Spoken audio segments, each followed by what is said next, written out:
इतना सुंदर रूप मां भगवती का। शुंभ निशुंभ के पार्षद घूमते रहते थे, उन्होंने देखा, जाके बताया कि आपके महल में जितनी सुंदरियां उसकी दासी बनने योग्य भी नहीं है, ऐसी सुंदरी का हमने दर्शन किया। बोले मेरा जाके परिचय बताओ। बोले ऐसा नहीं लगता कि आपके परिचय बताने से केवल आ जाएंगी। तो उनका अगर ऐसा नहीं तो केश कर्षण निर्धूता गौरवा मां गरिष्यति, उसके गौरव को धूल में मिलाते हुए बाल पकड़कर घसीट कर हमारे पास लाओ। मार्कंडेय पुराण। उनके पार्षद गए और बताया हमारे मालिक शुंभ निशुंभ है, उनका आदेश है कि आप महल में चलो और आदर सहित, अगर आप ऐसा ना करती हैं तो मैं आपका निरादर करते हुए बाल पकड़कर घसीटते हुए ले जाऊंगा।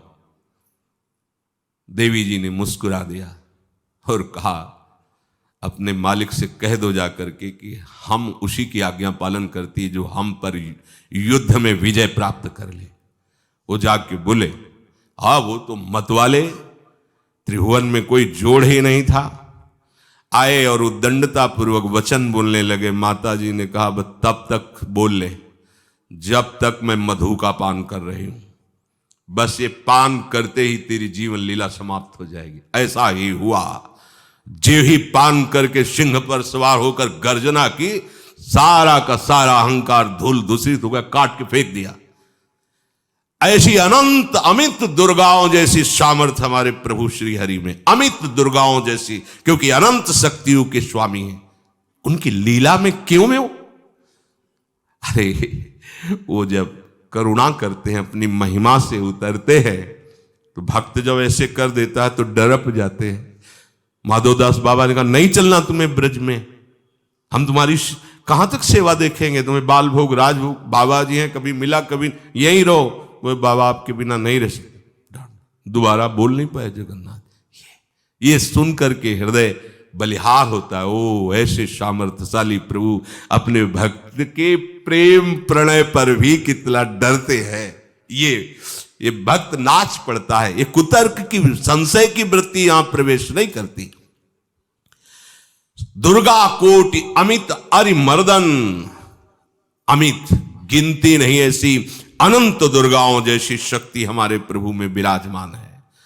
शक्र कोटि सत सरिष विलासा, आहा अरबों इंद्र जैसा विलास प्रभु में। अरबों, एक इंद्र त्रिभुवनपति है, अरबों इंद्र के समान प्रभु का ऐश्वर्य है। और नवशत कोटि अमित अवकाशा, जिस एक आकाश के लिए गरुण जी से कह रहे हैं कि मच्छर से लेके आप तक उड़ते हो पार पाए, बोले ऐसे अरबों आकाश के समान अवकाश है प्रभु में। मरुत कोटि सत विपुल बल, रवि सत कोटि प्रकाश, शशि सत कोटि सुशीतल, समन सकल भव त्रास। आहा, अरबों पवन के समान महान बल है। अगर त्रिभुवन में कोई बल है तो पवन में बल है, वायु बल। बड़े बलवान देवता, बल में इनके समान कोई नहीं। इन्हीं के अंश से प्रकट होते पवन पुत्र हनुमान, और इन्हीं के अंश से प्रकट होते पवन पुत्र भीम। बेजोड़ बलशाली महात्मा, दोनों महात्मा बेजोड़ बलशाली। जेगिर चरण दे हनुमंता, चले उसगा पाताल तुरंता। जिमि अमोघ रघुपति कर बाना, ये ही भांति चले हनु। किलकार दे तो राक्षसियों के गर्भ गिर जाते थे। ऐसे महान बली हनुमान जी। और भीम का क्या कहला है? जब ये देव पुष्प उड़ करके आया और द्रौपदी जी को दिया गया, तो द्रौपदी जी ने कहा इसका जोड़ होना चाहिए इस पुष्प का। सबसे कहा पर किसी ने नहीं सुना। भीम ने कहा कहीं भी मिलेगा मैं इससे लाएंगे। ऋषियों ने समझाया कि आगे मत बढ़ो, ये यक्षों की भूमि है, युद्ध हो जाएगा और तुम्हें तैयारी करनी है हस्तिनापुर के लिए, और तुम इधर, वो सब दिव्य हैं। पवन पुत्र हैं किसकी माने, अपने वेग को बढ़ाया तो महाभारत में पढ़ के देख लो, इनके चलने के वेग से वृक्ष उखड़ उखड़ कर गिर रहे थे। ऐसे जब चल रहे थे तो चलने के वेग से वृक्ष उखड़ जाते थे भीम के। तो हनुमान जी ने सोचा किसी के समझाए तो समझेंगे नहीं, तो आगे पवन पुत्र ही बैठ गए, बूढ़े बानर का वेश लेकर, लंबी पूंछे से। मार्ग में मर्यादा है, किसी पशु को भी नहीं लांघना चाहिए। विवेकवान उपासक ऐसा नहीं कि कोई सो रहा है पशु भी आप उसे लांघ जाए, ऐसा नहीं। जो विवेक है, जो मर्यादा है, वैसे किसी सोते हुए को लांघना नहीं चाहिए। उन्होंने कहा है वृद्ध बानर ये अपनी पूंछ हटा ले और मार्ग दे दे, इस समय मैं विशेष कार्य के लिए जा रहा हूं। तो उनका जब कह ही दिया है वृद्ध, तो आप समझ ही रहे होगे कि वृद्ध में क्या ताकत होती। अब मेरी ताकत पूंछ हटाने की नहीं रह गई है, आपने तो वृद्ध ही कह दिया है, तो आप समझ रहे हो ना, आप पूंछ हटा लीजिए। कहा हमारी आज्ञा की अवहेलना करे, ऐसे उठी नहीं, दोनों हाथ लगाया, नहीं उठी, पूरी ताकत लगा दी। पवन पुत्र भीम की पूरी ताकत लग गई, पूंछ जरा से भी नहीं ली। हाथ जोड़ के खड़े बोले हम समझ गए हमारे बड़े भ्राता आप हनुमान जी हैं, क्योंकि ऐसा कोई बानर सृष्टि में पैदा नहीं हुआ कि मैं उसकी पूंछ ला हिला सकूं, मैं समझ गया। तो मुस्कुराए और बैठ के बोले हमारी आज्ञा मानो, इस मार्ग में मत जाओ, ये देव मार्ग है, ऐसे ऐसे सिद्ध हैं कि आपका अपराध बन जाएगा, आप शाप से युक्त हो जाएंगे, इसलिए मैं आपको मना। बोले प्रभु जब आप कृपा करके आए हो तो हमें वो रूप दिखा दो जो लंका में आपने रूप दिखाया। बोले मत उस बात की चर्चा करो, रहने दो। बोले प्रभु एक बार देखना चाहता हूं कि मेरा बड़ा भाई कितना बलवान है। हनुमान जी ने कहा फिर देख लो। कनक भूधराकार शरीरा, समर भयंकर अति बल, कांप गए। भीम जी हाथ जोड़ बोले भैया नीचे, स्वर्णिम कांति, वो भयानक उनका रुद्र रूप, कांप गए, भीम कांप गए। वायु में अगर बल में देखा जाए तो सबसे ज्यादा वायु बलवान है। भगवान कैसे है, मरुत कोटि सत विपुल बल, अरबों वायुओं जैसी महान ताकत हमारे प्रभु में है, संशय नहीं। वो अगर छोटी सी कार्य के लिए सहयोग लेते हैं, ए उठवा दो, ऐसा कर, भक्तों के साथ वो विनोद करते, लीला करते हैं, नहीं उनमें बल कितना है। ऐसे पवन पुत्र हनुमान जिनके चरणों को ऐसे गोद में लिए रहते हैं। एक उपनिषद में चरित्र आता है कि असुरों पर विजय प्राप्त करने के कारण देवताओं को गर्व हो गया और सभा में नृत्य गान चल रहा था। भगवान जब किसी पे गर्व करते हुए देखते हैं तो उनको अच्छा नहीं लगता। फिर सृष्टि के विधान के प्रधान अधिकारी जब देवतागण और देवराज इंद्र और उन्मत्तता, विजयश्री में उन्मत्तता आ जाती है, तो भगवान ने एक यक्ष का रूप धारण किया और सभा के प्रधान द्वार पर दिखाई दिए। देवराज इंद्र ने कहा कि पता लगाओ ये कौन है, बिना आज्ञा के बिना सूचना के कैसे आ गया है, क्योंकि त्रिभुवन पति है ना। अग्नि देवता ने कहा मैं जाता हूं पता लगा के आता हूं, क्योंकि किसी बलवान का परिचय पूछने के लिए निर्बल को नहीं भेजा जाता।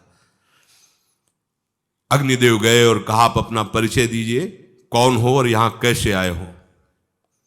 तो उनका परिचय लेने के पहले हम आपका परिचय जानना चाहते हैं, आप कौन हो। तो उन्होंने कहा कि मैं अग्निदेव हूं, सामर्थ्य आपकी, त्रिभुवन को उपले की तरह भस्म कर सकता हूं। मैं समस्त प्राणियों के उदर में बैठकर अन्न और जल का पचाकर जीवन दान देता हूं, जीवन पोषण करता हूं। अच्छा, एक दिन का फेंका, हम तुम्हारी बात तभी प्रमाणित, ये उपनिषद की बात, हम तुम्हारी बात तभी प्रमाणित मानेंगे जब तुम इस तिनके को जला दोगे। अब कोई अग्नि देवता से तिनका जलाने की बात कहे, सहज में दृष्टि डाली, कुछ नहीं हुआ, पूरा पावर लगा दिया। यक्ष जी ने मुस्कुरा कर कहा, तुम तो कहते थे पूरे त्रिभुवन को उपले की तरह जला दूंगा, अब ग्रीवा झुकाई पहुंचे। देवराज इंद्र ने कहा कौन है? बोले असमर्थ रहा उनका परिचय जानने में, वायु देवता। आप अपना परिचय बताइए। तो आप अपना परिचय जो आए हो तो हमें पहले बताओ, तब हम अपना परिचय दें। तो उनका, मैं महान देव वायु हूं।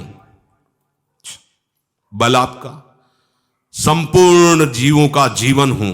अगर मैं रुक जाऊं तो एक भी क्षण सृष्टि टिक नहीं सकती, क्योंकि सब वायु से जीवित है। और मैं पूरे ब्रह्मांडों को तिनके से उड़ा सकता हूं। ये तिनका है, उड़ाओ। पूरी ताकत लगा दी वायु देवता ने, तिनका नहीं उड़ा। ग्रीवा झुकाई, वापस चले गए। अब देवराज इंद्र उठे, जे ही नजदीक पहुंचे यक्ष अंतर्धान हो गए और देखा साक्षात ब्रह्म विद्या, दूर से मूर्तिमान ब्रह्म, और डांट लगाई कि तुम उनसे संभाषण करने योग्य भी नहीं हो, क्योंकि तुम सबसे बड़े सिंहासन पर बैठे हो और अहंकार करते हो। तुम्हारे देवता सब सामर्थ्यहीन है, एक तिनका भी अग्नि नहीं जला सका, एक तिनका भी वायु नहीं उड़ा सका। अरे जिनकी शक्ति से शक्तिमान वो भगवान स्वयं आए हुए थे, कांप गए देव। अहंकार मत करो, जाओ। भगवान के बल से तुम विजयी हुए, देवताओं के बल से नहीं। देवताओं में जो शक्ति है वो उन्हीं के अंश से आई हुई है। अरबों वायु के समान महान बलशाली हमारे श्री हरि, अरबों सूर्यों के समान उनका प्रकाश, अरबों सूर्यों के समान प्रकाश, अरबों चंद्रमाओं के समान सुशीतलता, समस्त भयों और दुखों का नाश करने वाले प्रभु श्री हरि। काल कोटि सत सरिसती, दुस्तर दुर्ग दुरंत, धूम के तु सत कोटिशम, दुराधरस भगवंत। अरबों कालों की सामर्थ्य, अरब नहीं अरबों कालों की सामर्थ्य भगवान एक काल अनंत ब्रह्मांडों में तांडव मचाए रखा है। अरबों काल, अमित बलशाली, अत्यंत दुस्तर, दुर्गम, दुरांत। कौन? प्रभु श्री हरि। अरबों धूमकेतुओं के समान अत्यंत प्रबल सामर्थ्यशाली, प्रभु अगाध सत कोटि पताला, शमन कोटि सत सरिष कराला, तीरथ अमित कोटि सम पावन, नाम अखिल अघ पूग न सावन।